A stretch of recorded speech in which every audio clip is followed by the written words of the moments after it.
الحمد لله رب العالمين والعاقبة للمتقين والصلاة والسلام على خير خلقه محمد وآله وصحبه أجمعين. أما بعد، فأعوذ بالله من الشيطان الرجيم. بسم الله الرحمن الرحيم. قال الله تبارك وتعالى: إن الله وملائكته يصلون على النبي يا أيها الذين آمنوا صلوا عليه وسلموا تسليما. صدق الله العلي العظيم.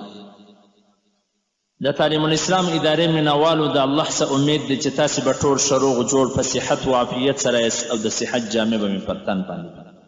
نن د جمعې شپه ده، نو زموږ موضوع د درود شریف فضایل. د تعلیم الاسلام د ادارې لخوا وړاندې کیږي. ستاسو د پوښتنو جوابونکی مولوي عبدالرحمن صمیم صاحب. محترمینو، د نبی اکرم صلی الله علیه و آله وسلم ارشاد دی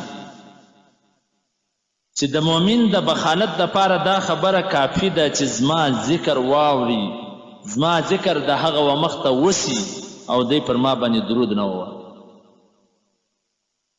اللهم صل على سيدنا ومولانا محمد وآله وصحبه وبارك وسلم.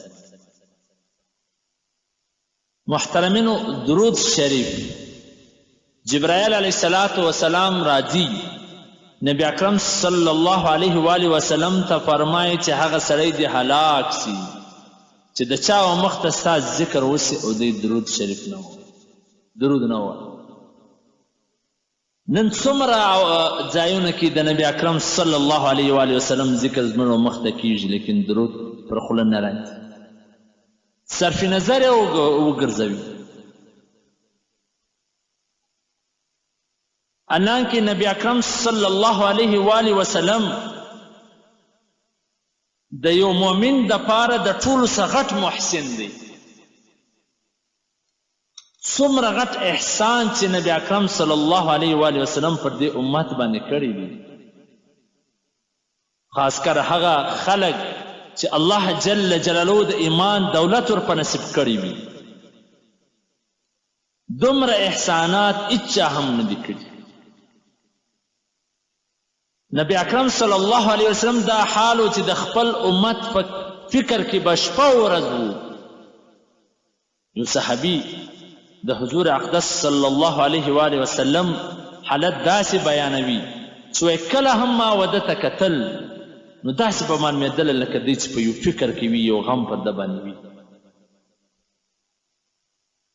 علما کرام فرمایي چې دغه فکر او غم پر دې خبره نه و چې د تجارت څه نقصان و یا په مال و دولت کې څه کمی وله یا د دنیا د نور مال و اسباب څه قلت رولو، بلکې دا فکر او غم د دې امت دپاره و چې زما د امت هر فرد د جهنم څخه څنګه بچ سي، د الله جل جلاله رضا څنګه ورته حاصله سي. د مرګ په وخت کې به جبرائیل علیه السلام اسرائیل علیه السلام راځي چې د هغه آخري وخت دی، د ده پر ژبه باندې دغه الفاظ یې زما امت زما امت زما امت زما امت. د خپل اولاد غم نسته ورته، د بیبي فاطمې رضی الله تعالی عنها غم نه کوي، د حضرت علی کرم الله وجهه غم نه کوي. امت زما امت زما امت. نن د هغه امت درود شریف هم نسی باندې ویل، حالانکه الله جل جلاله په قرآن کریم کې څه فرمایي؟ ان الله وملائکته، بشک الله او د هغه فرشتې یصلون علی النبی، پر نبی اکرم صلی الله علیه وسلم باندې درود.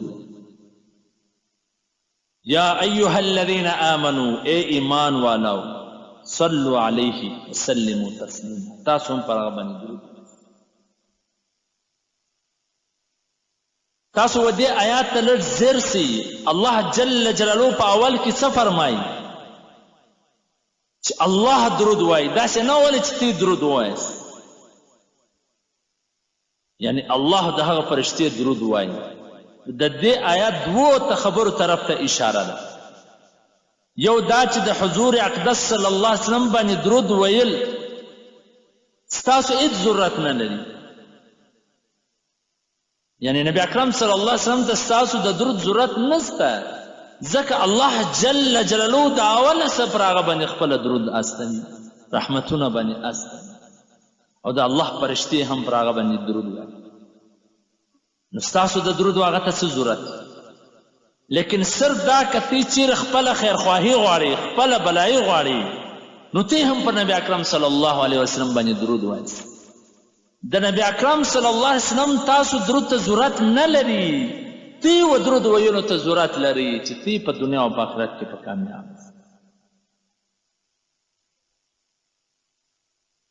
دویمه دې طرف ته اشاره ده چې د درود ویلو چې کم عمل دی د دې شان یو ځان ته شان، ځکه هر عمل چې کم وي الله د بندگانو سره په هغه کې شریک نه وي. لمونځ دی، روژه ده، زکات دی، حج دی، دا څونه عبادتونه دي بندگان یې کوي، الله په دې عمل کې ورسره شریک نه وي. لیکن درود شریف داسې یو عمل دی، داسې یو عبادت دی چې الله جل جلاله فرمایي چې زه خپله هم دا وایم، دا اول سره پر نبی کریم صلی الله علیه وسلم باندې درود لیږي، رحمتونه پر لیږي. که تی وکړي تی هم په دې عمل کې شریک سي.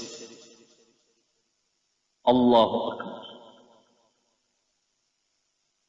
نو کم بنده چې پر نبی اکرم صلی الله علیه وسلم باندې درود وایي د الله سره په عمل کې شریک سي. یعنی دا به څنګه شان وي د دې بنده چې پر نبی اکرم صلی الله علیه وسلم باندې درود د نبی الله جل جلاله د درود استولو ځان ته مطلب دی، او د بنده د درود د لیږلو ځان ته مطلب دی. د الله جل جلاله د درود د لیږلو مطلب دا دی چې الله برای راست خپل رحمتونه پر هغه باندې نازلوي، او د بنده د درود د استولو مطلب دا دی چې بنده د الله څخه دعا کوي چې یا الله ته پر نبی اکرم صلی الله علیه وسلم باندې درود واسطه، رحمتونه باندې واسطه. چې کله حدیث شریف کې راځي چې کله د آیات نازل سو ان الله وملائکته یصلون علی النبی، نو هغه وخت صحابه کرام د حضور اقدس صلی الله علیه وسلم څخه پوښتنه وکړه چې یا رسول الله صلی الله علیه وسلم، په دې آیات کې موږ ته دوه حکم سوي دي، یو دا چې زما پر نبی باندې درود وایست او سلام پر وایست. د سلام ویلو طریقه خو موږ ته معلومه ده چې موږ د په خدمت کې حاضر سو، السلام علیکم، ستا په خدمت کې حاضر سو، نبی علیه السلام ته السلام علیکم ورحمت الله وای وبرکات، او په تشهد کې هم وای. لیکن دا درود به څه رقم وای؟ نبی اکرم صلی الله علیه و آله وسلم ورته وفرمایل چې پر ما باندې درود داسې وایست اللهم صل علی محمد وعلى آل محمد كما صليت على إبراهيم وعلى آل إبراهيم إنك حميد مجيد. نو دغه درود وایست، ډېر ډېر وایست، خاص کر د جمعې په شپه باندې د درود ډېر فضایل راغلي دي. انشاءالله نور به هم د جمعې په شپه په درود باندې خبره کوو، تاسو په غور سره اوري او عملي کوئ.